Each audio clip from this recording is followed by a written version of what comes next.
رسوله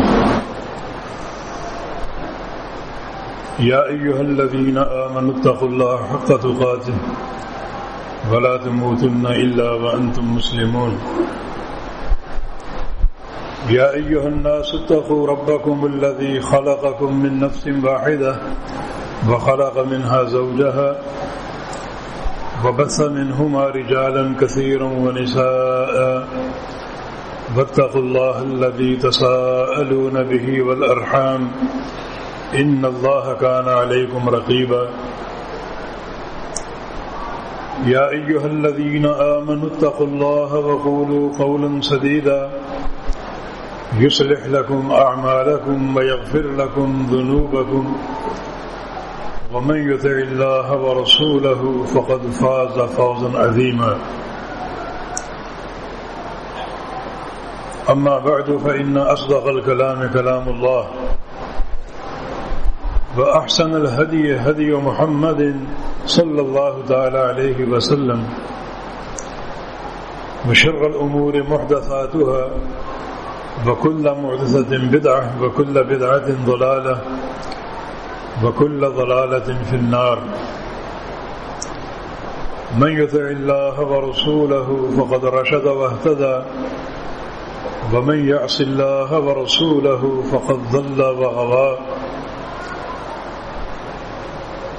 اللهم صل على محمد وعلى آل محمد كما صليت على إبراهيم وعلى آل إبراهيم إنك حميد مجيد اللهم بارك على محمد وعلى آل محمد كما باركت على إبراهيم وعلى آل إبراهيم إنك حميد مجيد سبحانك لا علم لنا إلا ما علمتنا إنك أنت العليم الحكيم رب اشرح لي صدري ويسر لي أمري واحلل عقدة من لساني يفقهوا قولي لقد قال الله سبحانه وتعالى بعد أعوذ بالله من الشيطان الرجيم من همزه ونفخه ونفثه بسم الله الرحمن الرحيم إنا نحن نزلنا الذكر وإنا له لحافظون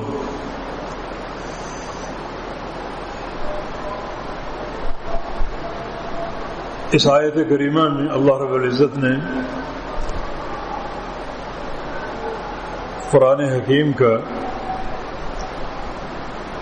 اپنی کتاب مقدس کا تعارف دو حوالوں سے کروایا ہے. ایک یہ کہ انا نحن نزلنا الذکر، بے شک ہم نے اس ذکر کو اتارا ہے. وَإِنَّا لَهُ لَحَافِظُونَ، یہ دوسرا حوالہ ہے کہ بے شک ہم ہی اس کی حفاظت کرنے والے ہیں.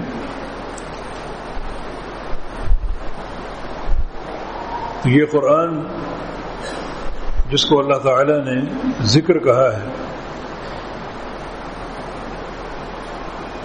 اور ذکر کہنے میں بھی ایک بڑا اہم نقطہ اور اشارہ ہے. ذکر کا معنی نصیحت، یعنی یہ قرآن ایک نصیحت ہے، اور نصیحت میں جو ناصح ہوتا ہے، نصیحت کرنے والا، اس کی یہ چاہت ہوتی ہے کہ اس کی نصیحت منصوح لہو، جس کو نصیحت کر رہا ہے، اس کے دل میں اتر جائے اور وہ سمجھ جائے.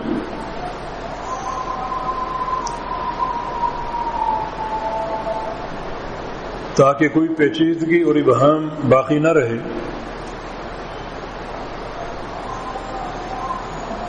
تو اس طرح یہ قرآن ایک نصیحت ہے، جس کا معنی نصیحت کرنے والا اللہ رب العزت یہ چاہتا ہے کہ یہ نصیحت بڑے آسان الفاظ میں ہو، تاکہ جسے یہ نصیحت کی جائے وہ اچھی طرح سمجھ لے اور اس پر اللہ رب العزت کی حجت قائم ہو جائے.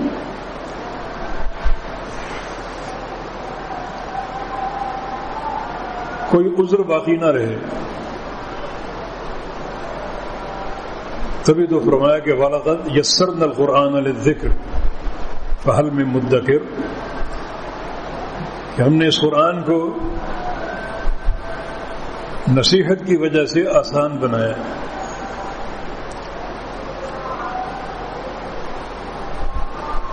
جس کی ہم دو مثالیں اس مختصر وقت میں پیش کر سکتے ہیں. پہلی مثال اللہ تعالیٰ کی ذات اور اس کی صفات کا تعارف. وہ ذات منفرد ہے اور اس کی صفات بھی منفرد ہے. لیس کمثلہ شیء، اس جیسی کوئی چیز نہیں. وہ تشبیہ سے پاک ہے، تمثیل سے پاک ہے. تو اگر وہ چاہتا تو اپنی صفات کا تعارف ایسے الفاظ سے کرواتا کہ وہ الفاظ بھی مستعمل نہ ہوتے، لوگ سمجھ ہی نہ پاتے. جیسے ہم اس کی صفات کی حقیقت کو سمجھنے سے قاصر ہیں، تو اللہ تعالیٰ ایسے الفاظ اپنی صفات کے تعارف کے لیے بھیجتا جو ہمارے فہم سے ماورا ہوتے، تو معاملہ ہمارے لیے مشکل ہوتا ہے. اس ذات کی پہچان کیسے ہوتی؟ تو اللہ سبحانہ و تعالی نے اپنی ذات کا تعارف ایسے الفاظ سے پیش کیا جن کو ہم سمجھ سکیں. مثلا السمیع سننے والا، البصیر دیکھنے والا. تو سمع اور بصر میں ہمارے ذہنوں میں تصور اپنے سمع اور بصر کا آئے گا. ہم بھی سنتے ہیں اور دیکھتے ہیں، اللہ تعالیٰ بھی سنتا اور دیکھتا ہے. لیکن کتنا فرق ہے. اللہ تعالیٰ چاہتا تو اس فرق کو اپنے سمع اور بصر کے تعارف کے لیے کسی اور لفظ سے پیش کرتا، مگر وہ ہم کیسے سمجھتے؟ تو اس نے ہمارے فہم کے لیے اس کتاب کو آسان بنایا. حالانکہ اس کی ذات اور صفات منفرد ہیں، تشبیہ سے پاک ہیں، تمثیل سے پاک ہیں، مگر اس نے اپنی صفات کا تعارف ان الفاظ سے کروایا جو ہمارے لیے قابل فہم ہیں، تاکہ ہم اس تعارف کو کسی حد تک پہچان لیں، حاصل کر لیں. اللہ تعالیٰ اگر اپنی رحمت کا تعارف، اپنے رحیم اور رحمان ہونے کا تعارف ایسے لفظ سے کراتا جو ہم سمجھ ہی نہ پاتے، تو ہم کیسے پہچانتے کہ وہ رحم کرنے والا ہے، بے تحاشا رحمتوں کا مالک ہے؟ اگر وہ اپنے غفور الرحیم، اپنے تواب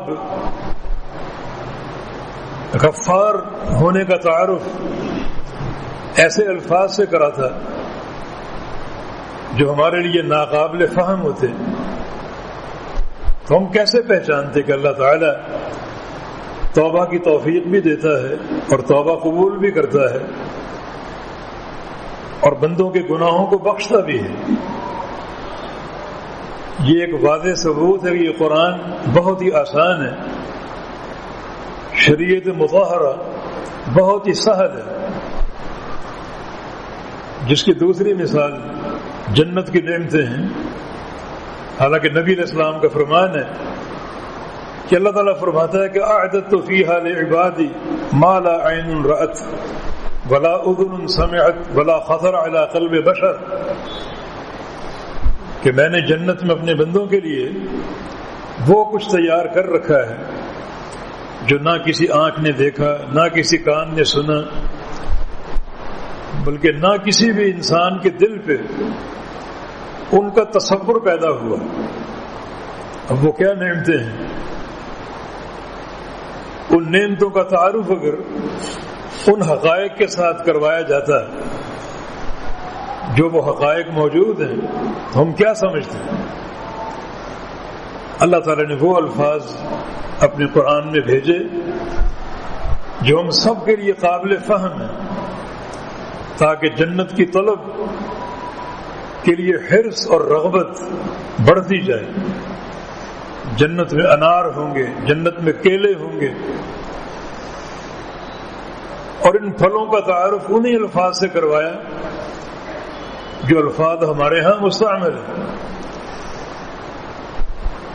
تاکہ ہم سمجھ کر اپنے اندر ایک رغبت اور شوق پیدا کریں جنت کو حاصل کرنے کا۔ تو یہ قرآن کے سہل ہونے کی دلیل ہے، ورنہ جنت کی نعمتوں کا دنیا کی نعمتوں سے کیا مقابلہ؟ جنت کے انار کا دنیا کے انار سے کیا مقابلہ؟ جنت کے انگوروں کا دنیا کے انگوروں سے کیا مقابلہ؟ تو اگر ان پھلوں کی حقیقت کے مطابق ان کا تعارف ہوتا تو ہم سمجھنے سے قاصر ہوتے، مگر اللہ رب العزت نے اس کتاب مقدس کو ذکر کہا، نصیحت کا خزانہ قرار دیا تاکہ ہر بندہ سمجھ سکے، حجت قائم ہو جائے، عذر ختم ہو جائے۔ تو بہرکیف یہ کتاب مقدس، اس کا تعارف دو حوالوں سے، ایک یہ کہ ہم نے اس کو اتارا ہے، جس کتاب کا شرف ہے اس کا نزول اللہ رب العزت کی طرف سے ہے۔ وَإِنَّهُ لَتَنزِيلٌ مِّن رَّبِّ الْعَالَمِينَ نَزَلَ بِهِ الرُّوحُ الْأَمِينُ عَلَىٰ قَلْبِكَ لِتَكُونَ مِنَ الْمُنذِرِينَ بِلِسَانٍ عَرَبِيٍّ مُّبِينٍ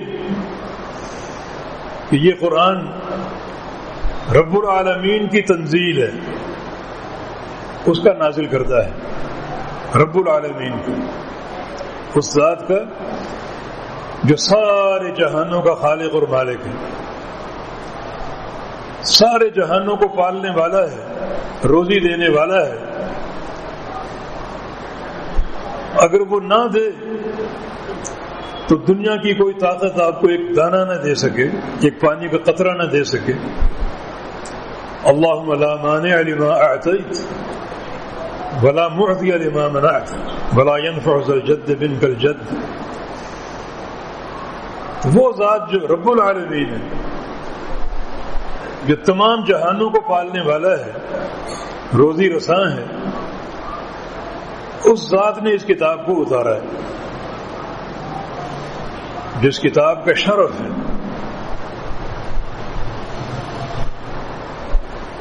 اتارا کس کے ذریعے؟ نزل بالروح الامین، روح الامین کے ذریعے، یعنی جبریل علیہ السلام،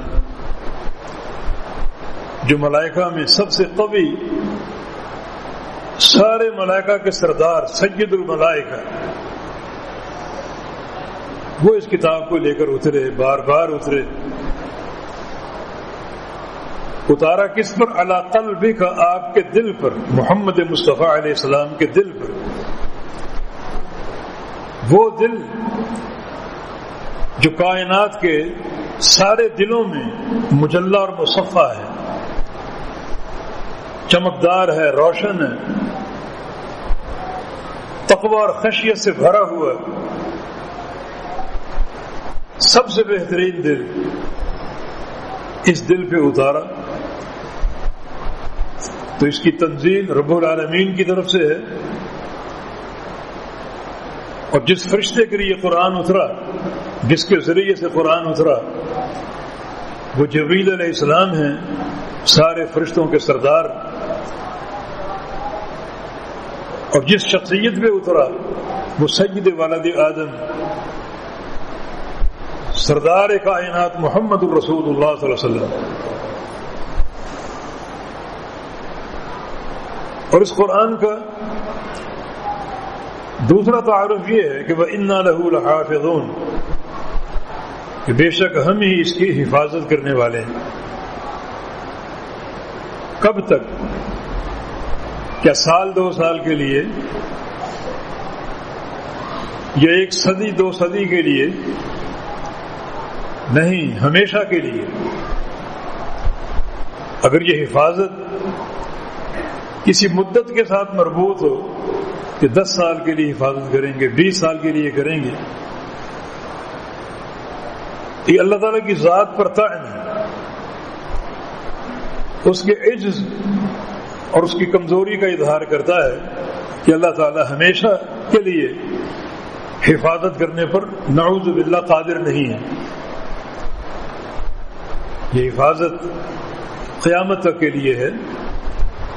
کوئی دنیا کی طاقت اس میں کوئی تبدیلی نہیں کر سکتی، کسی ایک حرف کو بدل نہیں سکتی، کسی ایک زبر زیر پیش کو تبدیل نہیں کر سکتی، بلکہ جس طرح آسمانوں سے اترا اسی طرح آج موجود ہے اور قیامت تک موجود رہے گا. جو سابقہ کتب تھی وہ ان کی اپنی قوموں نے ضائع کر دی. سابقہ کتب تورات و انجیل بدترین تحریف کا نشانہ بنی. یہود و نصارہ، یہودیوں کی کتاب تورات اور نصارہ کی انجیل باعتبار خصلت اور فطرت یہ دنیا کی سب سے حقیر قومیں ہیں. ان کی ذلت اور خست اور ان کی حقارت کا یہ سب سے بڑا ثبوت ہے کہ اپنے ہی کتابوں کو بدل ڈالا اور تحریف کر دی. اس لیے جو شخص کتاب مقدس میں تحریف کی کوشش کرے گا وہ یہودی یا عیسائی ہے. یہ کوششیں ہوں گی ضرور. نبی علیہ السلام کا فرمان ہے لَتَتَّبِعُنَّ سَنَنَ مَنْ كَانَ قَبْلَكُمْ حَذْوَ النَّعْلِ بِالنَّعْلِ، کہ تم لوگ سابقہ قوموں یعنی یہودیوں اور عیسائیوں کی ہو بہو پیروی کرو گے. جو کام وہ کرتے رہے تم بھی کرو گے. اس طرح ان کی مطابقت اختیار کرو گے جیسے ایک شخص کا ایک جوتا دوسرے جوتے کے مطابق ہوتا ہے. سائز میں، ڈیزائن میں، رنگت میں کوئی فرق نہیں ہوتا. اسی طرح جو کام یہ لوگ کر گئے یہودی اور عیسائی وہ تم بھی کرو گے. ایسے افراد پیدا ہوں گے جو ان کی نقالی کریں گے، ان کا تشبہ اختیار کریں گے، حتیٰ کہ فرمایا کہ لو دخل احدهم جحر ذب لدخلتموه، اگر کوئی یہودی یا عیسائی سانے کے بل میں داخل ہوا ہو. سانہ ایک جانور ہے جس کی شکل گو جیسی ہوتی ہے. گو حرام ہے اور سانہ حلال ہے. تو کوئی یہودی یا عیسائی اگر سانے کے بل میں داخل ہوا ہو تو اس امت میں بھی ایک شخص پیدا ہو کر رہے گا جو سانے کے بل میں داخل ہو. اور یہاں تک فرمایا کہ اگر کسی یہودی یا عیسائی نے عدل اعلان اپنی ماں سے نکاح کر لیا ہو تو اس امت میں بھی ایسا شخص پیدا ہوگا جو اپنی ماں سے نکاح کرے گا. تو تحریف ایک بدترین خصلت ہے، یہودیوں نے کی، عیسائیوں نے کی. تو اس امت میں بھی ایسے گروہ پیدا ہوں گے جو کتاب اللہ میں تحریف کی کوشش کریں گے. لیکن کتب سابقہ میں تحریفیں ہوئیں، ان کی اصلیت کو مسخ کر دیا گیا کیونکہ اللہ تعالیٰ نے ان کی حفاظت کا ذمہ نہیں لیا تھا. مگر یہ کتاب مقدس وَإِنَّا لَهُ لَحَافِظُونَ، ہم اس کی حفاظت کرنے والے ہیں. اللہ تعالیٰ نے اس کی حفاظت کا ذمہ لیا، تو جو بھی اس میں کسی تغییر کا، تحریف کا، تبدیلی کا ارتکاب کرنے کی کوشش کرے گا وہ اللہ تعالیٰ سے اعلان جنگ کر رہا ہے، اس کی محاذ آرائی اللہ تعالیٰ کے ساتھ ہے کہ جس ذات نے اس کی حفاظت کا ذمہ لیا آپ اس ذات کا مقابلہ کر رہے ہیں کہ میں اس کو تبدیل کر کے دکھاؤں گا؟ نہیں، یہ کتاب مقدس قیامت تک محفوظ ہے۔ یہ نبی علیہ السلام کا معجزہ ہے۔ اللہ رب العزت نے اس کتاب مقدس کو، قرآن حکیم کو اپنے پیارے پیغمبر کے معجزے کے طور پر پیش کیا ہے۔ معجزہ ایک حقیقت ہے جو اللہ تعالیٰ کی طرف سے ہے، جو خارق عادت ہوتا ہے۔ معجزہ ایک ایسی چیز کا نام ہے جو عام عادات سے ہٹ کر ظاہر ہو۔ انسانی طاقتیں جن کو ظاہر کرنے پر قادر نہ ہوں، جیسے موسیٰ علیہ السلام نے دریا میں عصا مارا اور راستے بن گئے، پانی رک گیا، 12 راستے بن گئے اور بالکل خشک۔ یہ خرق عادت ایک امر ہے، یہ نہیں کہ جب بھی دریا میں عصا مارا جائے گا تو راستے بنتے جائیں گے۔ اللہ تعالیٰ کا ایک معجزہ موسیٰ علیہ السلام کے لیے، اپنا ہاتھ بغل میں داخل کرتے تو ہاتھ چمکنے لگتا۔ یہ خرق عادت ایک امر ہے، معجزہ موسیٰ علیہ السلام کے لیے۔ عصا کو پھینکتے وہ اژدہا یا سانپ بن جاتا، یہ بھی خرق عادت ایک امر ہے۔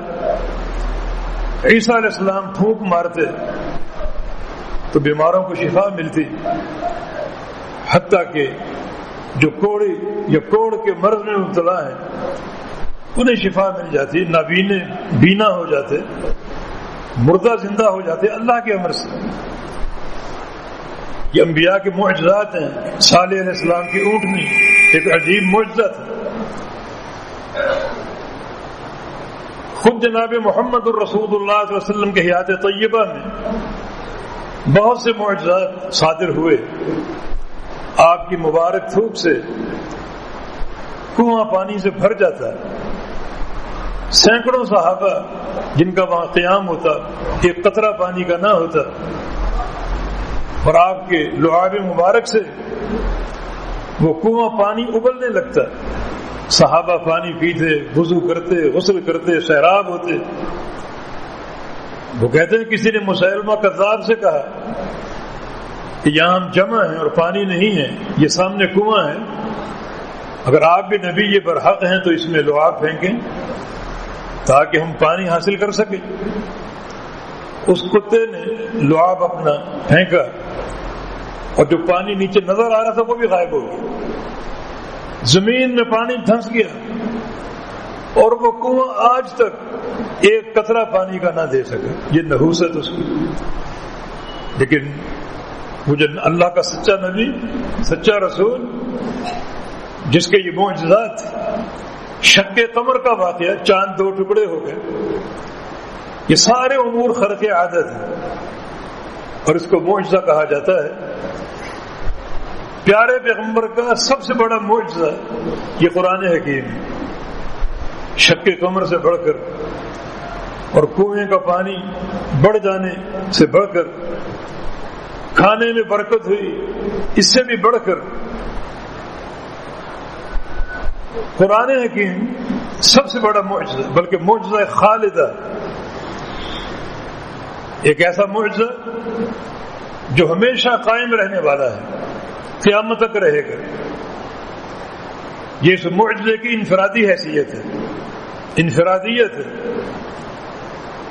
باقی جو انبیاء تھے ان کے معجزے ان کی زندگی تک محدود تھے۔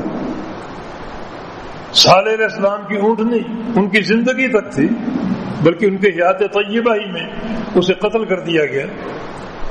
موسیٰ علیہ السلام کو ید بیضاء، ان کی زندگی تک تھا۔ ان کا عصا ان کی زندگی تک تھا، جس کا معنی یہ کہ جو لوگ ان معجزات کا مشاہدہ کر سکے انہیں اس کی منفعت حاصل ہوگی، ایمان لے آئے، اگرچہ بہت سے لوگ ایمان نہیں بھی لائے اور وہ معجزہ ان کے لیے مؤثر نہ ہو سکا، متکبر تھے اور طغیانی کا شکار تھے۔ یہ سارے معجزات جو ہیں انبیاء سابقین کے، وہ وقتی تھے، ان کی زندگی تک محدود تھے، اور وہ فعلی معجزات تھے۔ فعلی معجزات سے مراد یہ کہ وہ معجزات ان کا تعلق اللہ تعالیٰ کے فعل سے تھا۔ شق قمر جو چاند کے دو ٹکڑے ہوئے اللہ تعالیٰ نے کی، اللہ تعالیٰ کا فعل تھا۔ یہ لاٹھی اگر سانپ بن جاتی، سانپ بن جاتا تو اللہ تعالیٰ کا فعل تھا، اس میں نبی کا کمال نہیں ہے، اللہ تعالیٰ کا فعل ہے۔ اور ہاتھ اگر بغلوں سے چمکدار ہو کر نکلتا تو اللہ تعالیٰ کا فعل تھا۔ یہ سارے معجزات فعلی ہیں، اور فعل مستقل نہیں ہوتا، یہ فعل اس وقت تک قائم رہتا ہے جب تک وہ کام کرنے والا چاہے۔ یہ معجزات فعلی ہیں، اور فعل کی حیثیت عارضی ہوتی ہے، تبھی تو یہ سارے معجزات ختم ہو گئے۔ عیسیٰ علیہ السلام کی پھونک کا معجزہ ختم ہو گیا،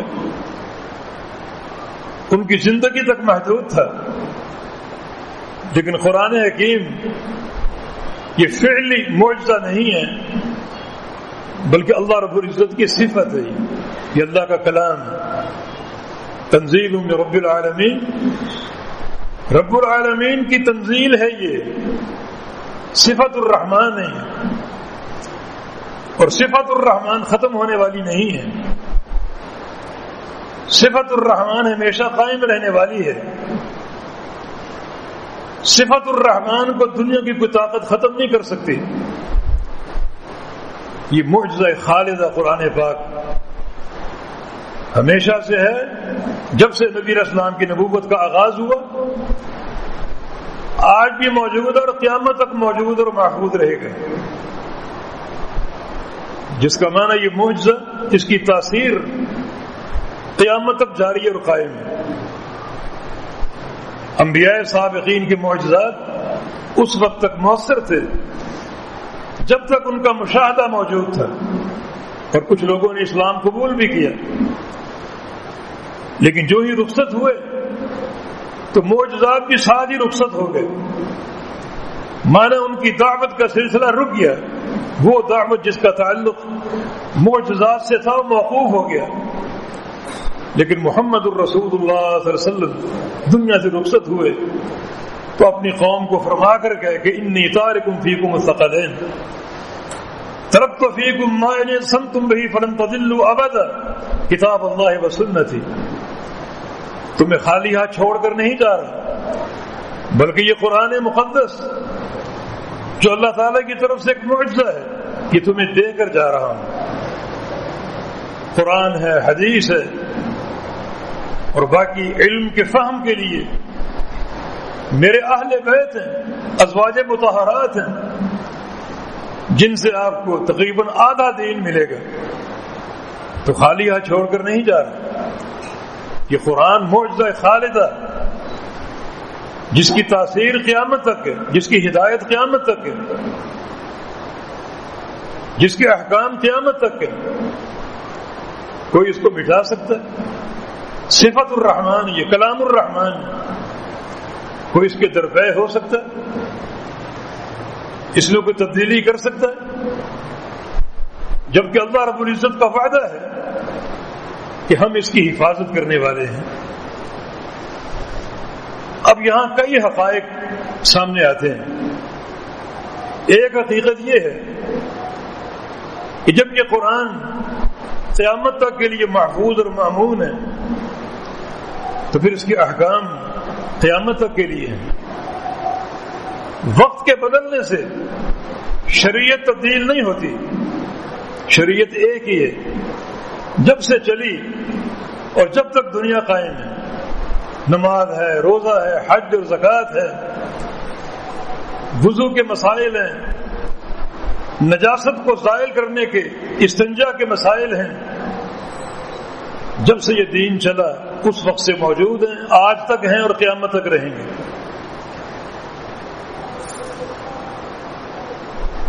زمانے کا تغیر اور تبدل شریعت میں تبدیلی پیدا نہیں کر سکتا۔ جو دین کتاب و سنت مشرق میں ہے وہی مغرب میں ہے، شمال میں ہے اور جنوب میں ہے، جو عربوں کے لیے وہ عجموں کے لیے بھی۔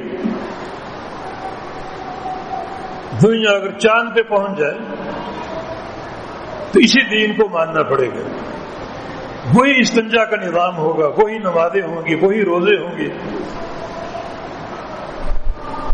جس کو آپ ترقی سمجھتے ہیں، ہم اس کو ایک سعی لا حاصل کہتے ہیں کہ چاند پہ جانا، اس کے لیے وسائل صرف کرنا، ضرورت کیا ہے اس کی؟ کیا چاہتے ہیں؟ اس میں کون سا نفع ہے دین کے لیے؟ کون سا آپ تیر مار لیں گے؟ اصل چیز تو دینی حقائق ہیں، قرآن و حدیث ہے، جس پہ عمل کرنا اور تقوی پر قائم رہنا۔ کچھ لوگ فخر سے یہ باتیں کرتے ہیں کہ 2 3 4 سال میں ہم چاند پہ پہنچ جائیں۔ کیا کرو گے جا کر؟ کیا مقصد ہے اس کا؟ دینی مقصد کیا ہے؟ اعتقادی مقصد کیا ہے؟ غلبہ دین کے تعلق سے کیا فائدہ ہے اس کا؟ تو یہ ایک ضمنی بات تھی۔ اصل بات یہ ہے کہ جس دین کو اللہ تعالیٰ نے قیامت تک محفوظ رکھنے کا وعدہ فرمایا تو اس میں یہ اشارہ دے دیا کہ قیامت تک یہ ایک ہی دین چلے گا، کسی تبدیلی کے بغیر، کسی تغیر کے بغیر۔ معاشرے تبدیل ہوں گے، قومیں تبدیل ہوں گی، دین تبدیل نہیں ہوگا۔ نسلیں نہیں آئیں گی، دین وہی رہے گا۔ زمین پر وہی دین، آسمانوں پر وہی دین، شرق و غرب میں وہی دین، عربوں کے لیے عجموں کے لیے وہی دین، کوئی غریب ہو امیر ہو وہی دین ہے۔ اس میں تغیر کا سوچنا بھی نہیں۔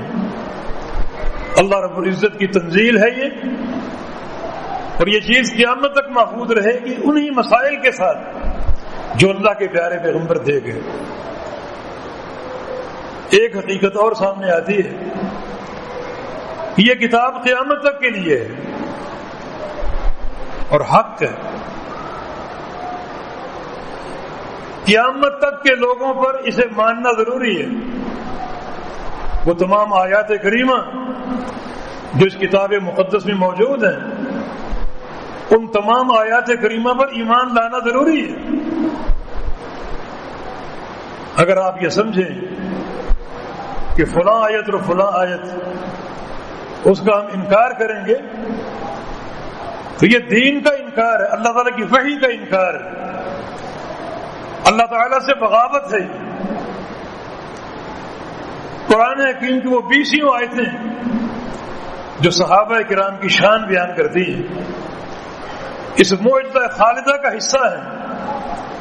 ابو بکر صدیق رضی اللہ عنہ، سیدہ عائشہ صدیقہ رضی اللہ عنہ، عمر فاروق رضی اللہ عنہ، عثمان غنی رضی اللہ عنہ، علی مرتضی رضی اللہ عنہ اور دیگر تمام صحابہ جن کی شان انفرادی اجتماعی قرآن نے بیان کی، اور وہ ساری آیات کریمہ اسی معجزہ خالدہ کا حصہ ہے۔ اور آج اگر آپ کسی صحابی کی تنقید کریں گے تو ان آیات کا انکار کریں گے جو آیات اس قرآن کا حصہ ہیں جس قرآن کو اللہ تعالیٰ نے قیامت تک محفوظ رکھنا ہے۔ مانا اس کی آیتیں سارے احکام قیامت تک کے لیے۔ اور قرآن نے کئی مقامات پر اعلان کیا کہ لوگوں، صحابہ کا ایمان مثالی ہے۔ کیا سمجھیں گے اس سے؟ صحابہ کا ایمان مثالی ہے۔ فَإِنْ آمَنُوا بِمِثْلِ مَا آمَنْتُمْ بِهِ فَقَدِ اهْتَدَوْا۔ اگر یہ لوگ سارے دنیا والے ایمان لائیں، کیسا؟ جیسا تم ایمان لائے، یہ تم کون ہے؟ مخاطب کون ہے؟ یہ پیغمبر علیہ السلام کے صحابہ. پھر یہ ہدایت پر ہیں. اگر ان کا ایمان تمہارے ایمان جیسا ہے، ان کا عقیدہ تمہارے عقیدے جیسا، پھر یہ ہدایت پر ہیں، ورنہ چٹی اور ننگی گمراہی پر ہیں. یہ قرآن کا حصہ ہے، قرآن کی آیت ہے جو قیامت تک قائم رہے گی. قرآن نے قیامت تک محفوظ رہنا ہے، ان تمام آیات کے ساتھ، تمام احکام کے ساتھ اور تمام خبروں کے ساتھ. ومن يشاقق الرسول من بعد ما تبين له الهدى ويتبع غير سبيل المؤمنين نوله ما تولى ونصله جهنم وساءت مصيرا. جو رسول کی مخالفت کرے گا ہدایت آنے کے بعد، ويتبع غير سبيل المؤمنين، اور میرے مومنین کے راستے کو چھوڑ کر کسی اور راستے کی پیروی کرے گا.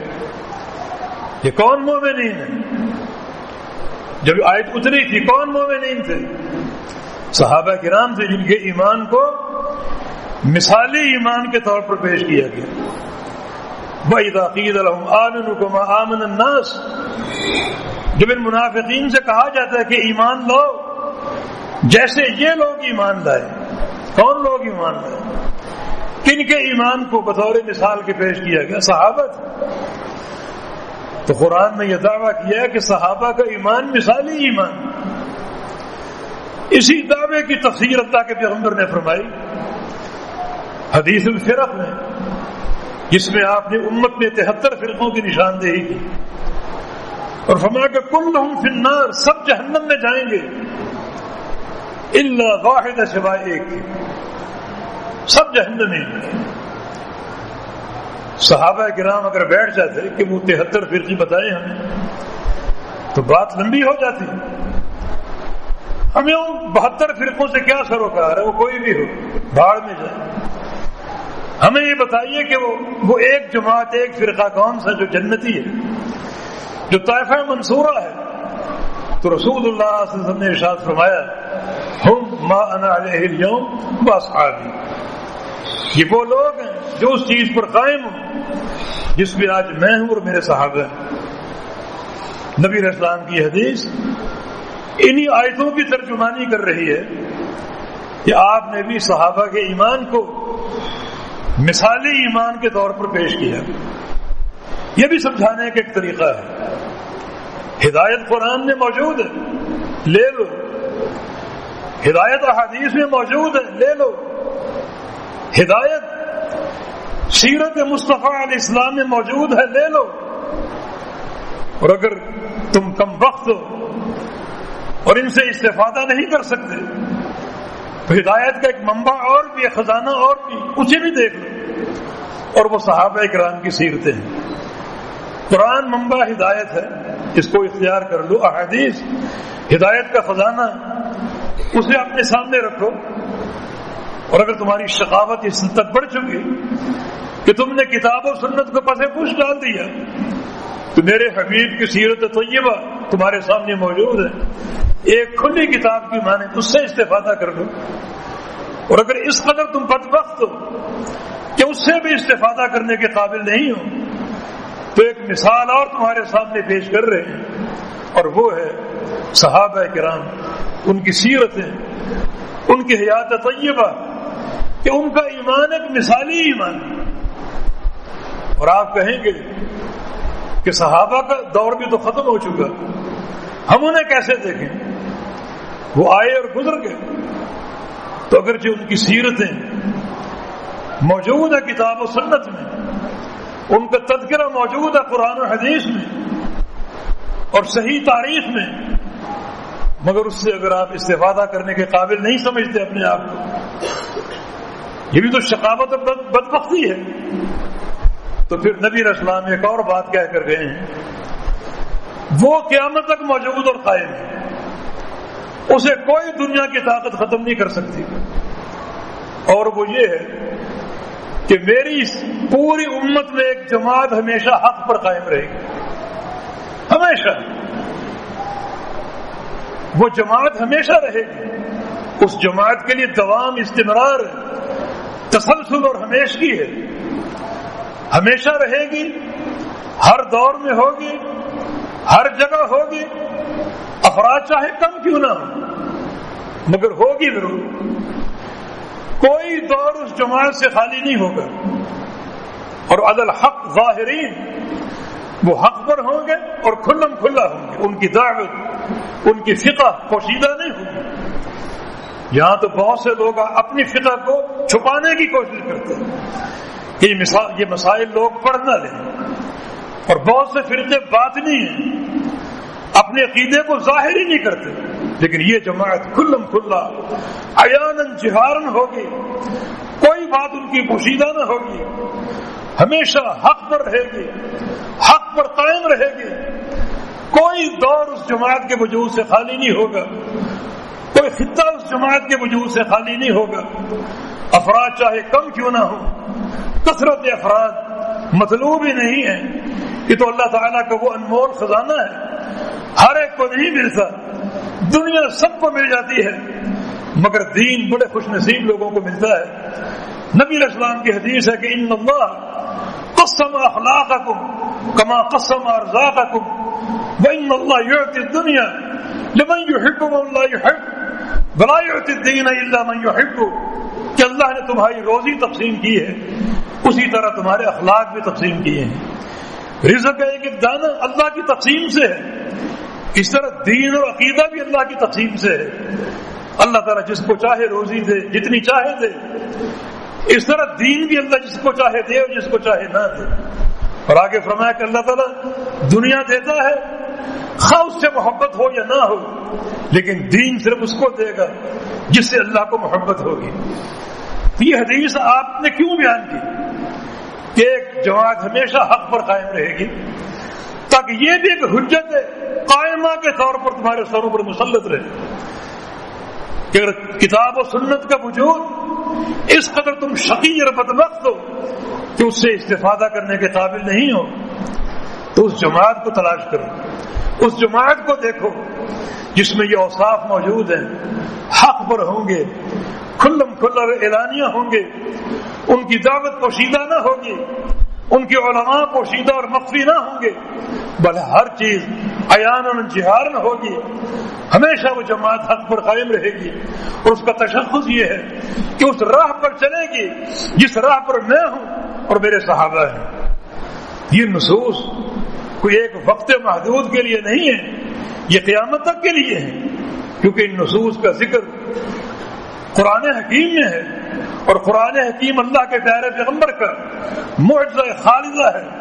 اس کتاب مقدس میں اصحاب بدر کا ذکر ہے، شہدائے احد اور اصحاب احد کا ذکر ہے، مکہ فتح کرنے والوں کا ذکر ہے، حنین کے مجاہدین کا ذکر ہے، تبوک کے مجاہدین اور غازیوں کا ذکر ہے، اور سب تعریف اور ثنا کے جو ہے وہ پہلو میں، اور یہ ایک مستقل دستاویز اللہ تعالیٰ کی وحی قیامت تک کے لیے موجود ہے۔ اور اگر نعوذ باللہ ہم یہ کہیں کہ صحابہ سارے مرتد ہو گئے تھے تو قیامت تک کے لیے ان نصوص کا کیا کرو گے، اللہ تعالیٰ کی وحی کا کیا کرو گے؟ یہ طعن اللہ کے علم پر، اس کی وحی پر ہے کہ صحابہ کی ذات پر ہے۔ یہ ذات پر حق جو اللہ کا کلام حق یہ قیامت تک کے لیے ہے، ان ساری آیات کے ساتھ، تمام نصوص کے ساتھ، تمام خبروں کے ساتھ، اور پوری تاریخ اور سیرتوں کے ساتھ۔ اور اگر آپ اس پر طعن وارد کریں گے تو یہ طعن اللہ کے علم پر ہوگا، نعوذ باللہ اللہ کی ذات پر ہوگا، اور پھر یہ ایک ایسی سازش ہے جو دین کے لیے انتہائی نقصان دہ ثابت ہو سکتی ہے کہ امت کی پہلی جماعت جو حق کی ناقلین ہے، جنہوں نے براہ راست اللہ کے پیغمبر سے دین کو سنا اور آگے پہنچایا، یہ صحابہ کا طبقہ ہے، اگر یہ مجروح ہو جائے، اس پر تنقید اگر کی جائے، کیچڑ اچھالا جائے، تو یہ ساری جو جماعت ہے اس کی عدالت ساقط ہو جائے گی، تو پھر دین کا کیا بنے گا؟ پھر دین کا کیا بنے گا؟ دین اس جماعت کے ذریعے پہنچا۔